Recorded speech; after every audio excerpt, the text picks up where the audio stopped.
All right, well, welcome everybody. Hi there, my name is David Williams. I'm the chair of the Electronic Engineering Technology Department. And I just wanted to talk to you a little bit today about some projects that we do in this program, as well as some of the ins and outs of the program and what are the requirements that you need to apply to electronics, what are some opportunities that you can have when you finish the program. Just to let you know that this session is being recorded, and this is so that other people who are unable to make the session today can view it in the future. So when you came in, you probably saw this flashing cube of light. I'm going to switch back to it here. And just put it up full screen.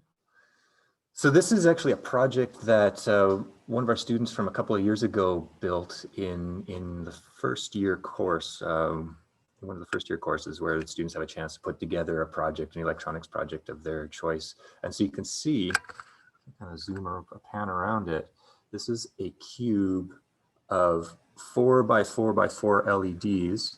And you can see that it's put together on this, what we call a proto board here. And we got some red wires coming off going into this Amazon Prime box. And inside the box is a microcontroller that's basically, well, it's interfaced to those LEDs, and there's some code written in it to determine and to tell the cubes which LEDs to turn on. So you can flash it in any pattern. Right now it's just in a circular pattern that's flashing through a number of different combinations. Doesn't look so good when the light's on here, but if you had a chance to see at the beginning, you could see the different patterns that the lights went through. I also want to go over to, what I want to do now actually is walk you through a project. And so the start to finish that we do for a project. So what you see here is this is an LED piano. Or it's actually what we call a 555 timer piano. I'm just going to plug it in.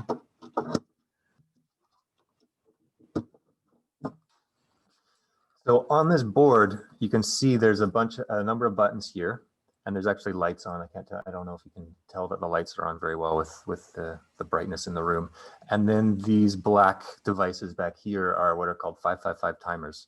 And those devices, what they allow you to do is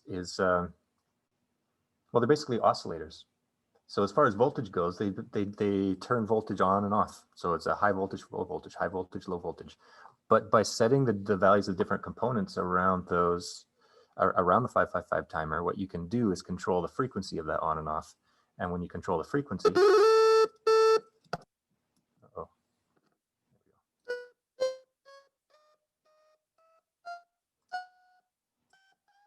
And so you can set the different frequencies, and they're actually written on here what they're supposed to be tuned to. But just like a regular piano, this 555 timer piano also has to be tuned occasionally. If you're a musician at all, you can tell that those aren't quite it's not quite the chromatic scale, but it's actually easy enough to tune. There's little tiny resistors on there, and if you can change those a little bit, then it'll actually change the frequency of the 555 timer. So right now, this 555 timer was designed by a student. It was put on this printed circuit board. The components were built around it and then just mounted on a piece of 2x4. And the way that he designed it, he's designed it to be set up so that it could just be connected to a standard powered speaker so that you can amplify the signals that's coming out of it. But what if you wanted to make this an all enclosed or an all-in-one device, so you didn't need the external speakers? So what you would need to do then is design your own amplifier. And I'm going to show you that process that we've got a little amplifier. It doesn't actually interface very well to this, but it gives you an idea of how you put together an amplifier. So let's go over to this side. And right here is the final product. So I'm going to show you what we do to build up to that final product, that final amplifier. We've got right in front of us is what we call a breadboard, and a breadboarded version of this amplifier. So this board here is a breadboard, and it allows for easy prototyping of any kinds of electronics. So what we've got is this is the actual power amplifier. So what we do is the 555 timer signal would come in to some of these pins, and then when we apply power to that, it's going to boost the signal, and then we'd have a more powerful signal coming out, and we could actually then listen to the signal. But that's kind of the first step that we would do, is we'd build this breadboard to prototype the circuit and just get an idea, make sure that the connections are working and the way that we think the circuit's supposed to be connected all works. But then if we want to get to this final product, or this final development where we actually have this on a circuit board, is we're going to take this idea and implement it on the software program. It allows us to design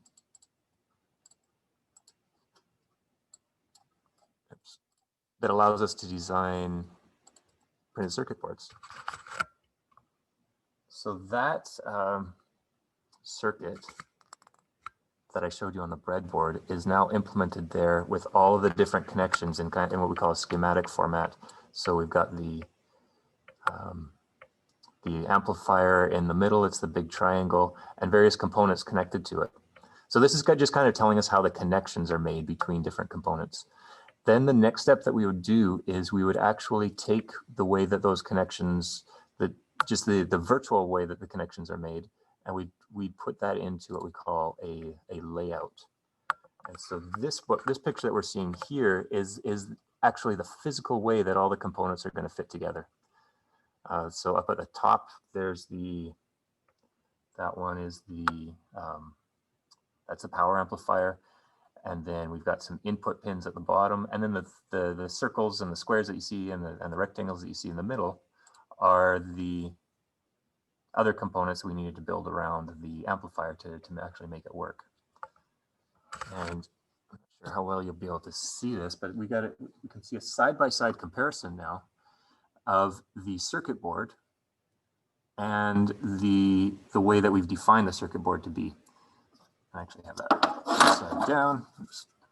So I'm not sure if you can, so if you have an idea of what the layout of the board is, and if we zoom in, maybe I can see if I can focus it a little bit on the board. The layout that we had on the computer program is actually identical to what's here on the actual physical circuit board. And we have in-house it's called a milling machine that allows us to take a bare board of copper like this one and translate, or basically mill out the traces, so that we get an amplifier that's the exact same circuit as we did as we designed on the program. And then if we come over here to the final project, so this is the populated board. So the circuit's on the bottom, and all of the components have now been placed on the board, and we can actually fire this up now and listen to what this amplifier sounds like, or what it's doing.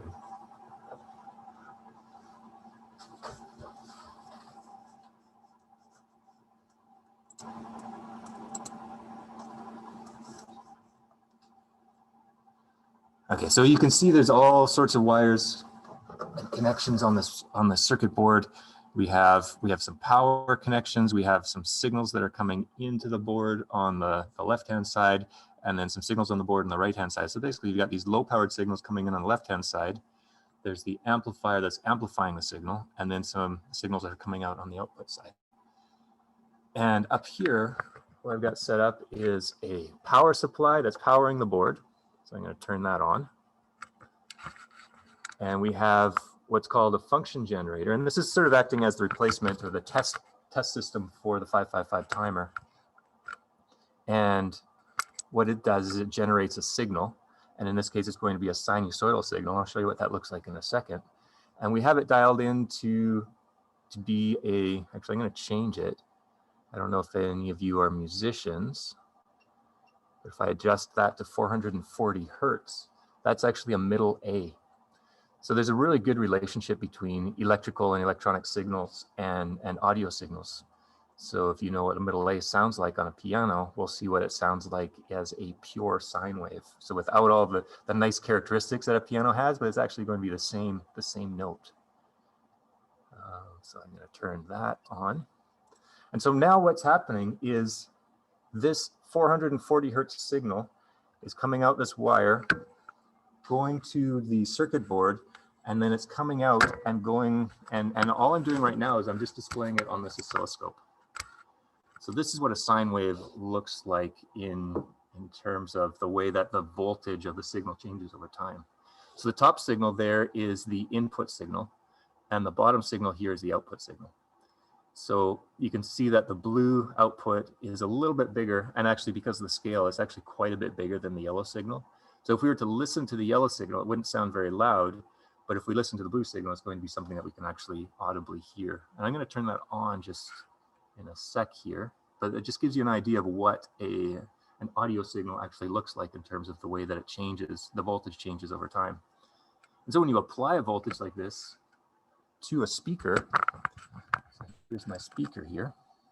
So I don't have it connected yet. But when I touch it to the speaker, what's going to happen is that changing voltage is going to push the speaker in and out at a rate of 440 times a second. And that's what's going to generate that middle A sound. And again, it's not going to sound like the piano, but it's going to be the same. It's actually going to be the same note. So that's what a pure sine wave middle A sounds like. Playing this on a piano or trumpet or some other instrument, what you get is a lot of the other characteristics of the instrument that add some other frequencies to it. So you don't get the pure sine wave, but the pure sine wave actually doesn't sound all that great if you're trying to play music.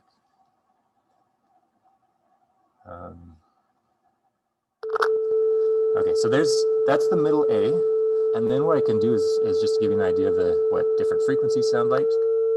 I can start increasing that frequency. You can hear it increasing, and then if you see what that frequency looks like,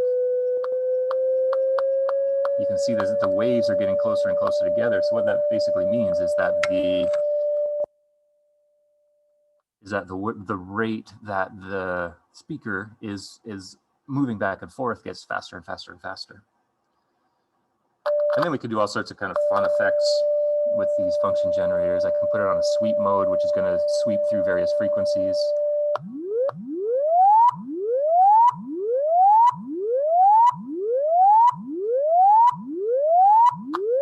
So that kind of space alien sound corresponds to these frequencies that are getting faster and slower. To give you that nice, or that interesting sweep. I don't know if that's so nice. We actually run labs here, well, when we were able to with high school students, and we had a full class of students playing around with these audio amps, and so you can imagine what a full class of 15 to 20 different benches with this sound sounds like. We started wearing earplugs after a while. So that's just kind of a brief walkthrough of a project, the type of project that we work on in the electronics program. I want to just walk you through a little bit about the program, some program specifics, and then if we have, and then we'll give you some time for some questions, and then if there's time, I can do a quick walkthrough of the lab as well. Just give me a chance here to share my screen again.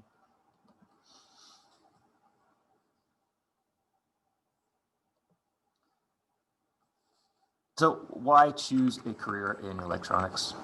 So I've got the top 3 reasons here. You say what's inside the box still counts, and I'll tell you what I mean by that in just a second. There's strong employment and career opportunities. I'll give you some examples of that. And of course, the #1 reason for choosing a career in electronics is to save the world. So what I mean by what's inside the box still counts is that there are all sorts of systems that we use every day. And we kind of don't pay attention to them anymore just because they've become so ubiquitous and they just kind of blend into life. I mean, things like power and telecommunications and computers, we just use these things every day without giving much thought to it. But of course, there's somebody that has to give thought to it. Somebody has to put in the time and the energy and the thought process to designing, creating, building, maintaining all of these systems. And there's all sorts of opportunities and employment opportunities and career opportunities in the fields that are keeping these systems running. So as a kind of a formal definition of what an electronics engineering technologist is, it's somebody that's going to be working independently to provide technical support and services in the design, development, testing, production, and operation of electrical and electronic equipment and systems. And these kind of people that want to go into the electronics engineering technologies have a bit of an aptitude for science, for math, and especially, I would say, for hands-on problem solving. This is a little bit old data from 2013. You get an idea of what the salary ranges are from ASTTPC, which is the professional organization for engineering technologists in BC. It's the Association of Applied Science Technologists and Technicians in British Columbia. That's what that stands for. And going to 2022, electrical and electronics engineering technologists are number 45 in the number of job openings up till 2022, and that's across BC.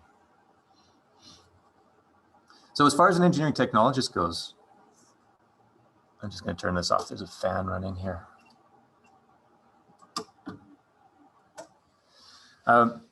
It's a 2-year diploma program, and somebody straight from high school can enter this 2-year technology diploma. At the end of those 2 years, they would be an electronic engineering technologist and have an opportunity to work towards a professional designation as an engineering technologist. And what do you do in this program? Well, 2-year diploma, like I just mentioned, has actually been around since 1968, but of course the program's been updated quite regularly, and actually just recently we did a pretty significant update of the program to bring it up to the needs of industry. We work with our program advisory committee fairly closely, and they're a group from industry, and they give us some good input on what we should have in our technology program, in our electronics technology program. And in the program, we focus on analog and digital electronics, communication systems, control systems, microprocessors, computer programming, and robotics. The admission requirements, I mean, there's a lot of them there. If you go to our website, okanagan.bc.ca/electronics, you can find some links to this information as well. But it means basically what it is, it's English 12, Physics 11, and like a pre-calculus grade 11. Pre-calculus 12, I would say, is recommended. It's a big help if you have actually got the grade 12 pre-calc as well, but not actually necessary to get into the program. It's a 2-year diploma program, and students can just go straight through the program without doing a co-op, or there's also an opportunity to work in co-op, which means that you would take a year and work in industry, and basically you would start that year after your 3rd semester in the program, work 3 work terms in industry, and then come back for your last semester to finish.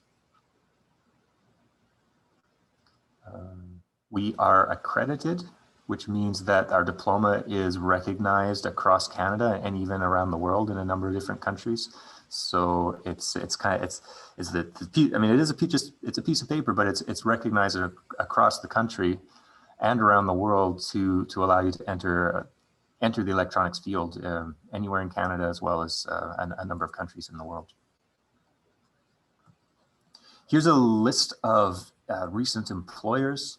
There's quite a few here: local industry, provincial industry, and even across Canada are hiring electronic engineering technologists. I want to make sure I've got some time for questions. There's a bridge program, which might be interesting to you. After your graduation from the diploma, you would go to what's called a bridge program, which is 1 or 2 semesters, depending where you go. 1 semester if you're going to UBC.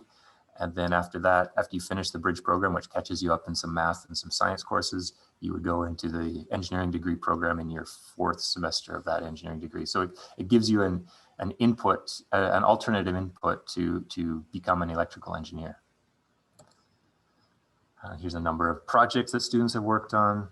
I won't go into those because I want to just make sure that give you a little bit of time to ask questions if anybody has some questions. So I will pass that over to you and give you a chance to ask some questions if you have them. Otherwise, I'll do a quick walk through the lab to show you some of the stuff that we have in the lab.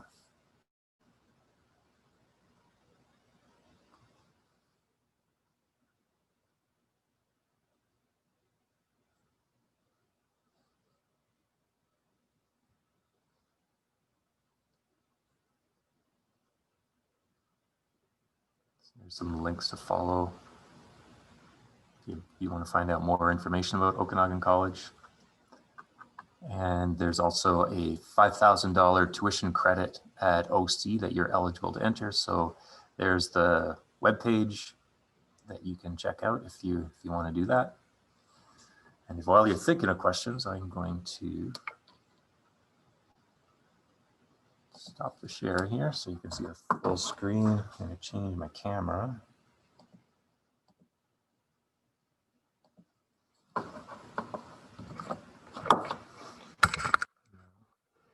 A little bit of walkthrough in the lab here.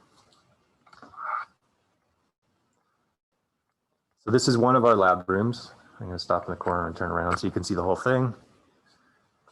And we've got 17 benches in here, each with power supplies and all sorts of test equipment that's needed, as well as computers and so we have a full setup for being able to do all sorts of electronics. In the room right beside us, we have, this is our shop, basically. And then as far as electronics go, the main hands-on skill that students need, aside from troubleshooting, is soldering. So we've got a number of soldering stations in here so we can put together or take apart the electronics. And so there's a soldering station right there. We also do a little bit of metal work, mostly just for making enclosures, aluminum enclosures for the electronics. So we've got some drill presses and brakes for doing that. And I'm going to take you in the back room here. We've actually moved away, when we're doing enclosures, we've moved away from using aluminum, and we actually have a fleet of 3D printers now. So students get a chance to learn how to do 3D modeling and then ultimately print their 3D model for one of their projects. I'll show you what they've actually printed out here. So there's a number of different 3D printed boxes and stuff, but this is the one that students design. This is a power supply enclosure. So in their second semester, this is when students learn how to do 3D modeling, and then 3D print out this power supply. And the other interesting piece of equipment that we have is all the way in the back. I better turn on the lights.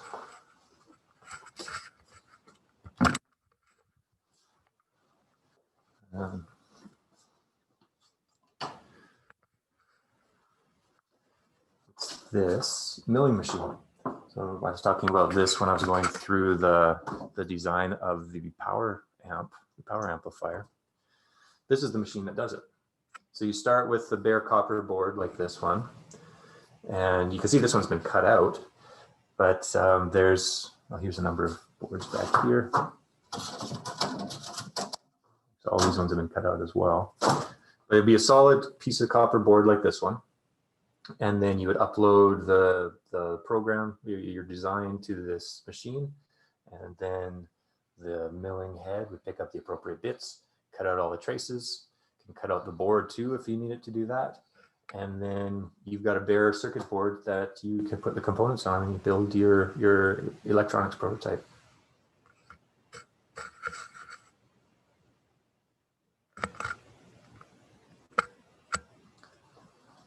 All right, so we're close to the end of time, but there's still time for a couple of questions if anybody has any questions.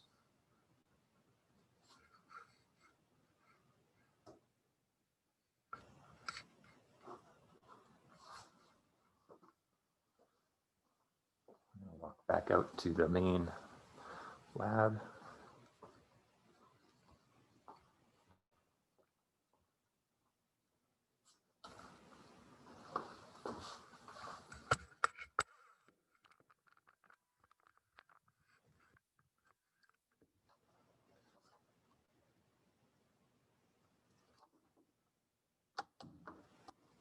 All right, well, thank you for coming to this presentation. I appreciate your time. Hopefully you learned a little bit about electronics and the electronic engineering technology program. I will type in the chat here my contact info because I didn't actually put it in my presentation. So if you have any questions, any follow-ups that you want to have answered, you can contact me. I'm David Williams. I'm the chair of the Electronics Engineering Technology Department. And there's my email if you have any further questions for me.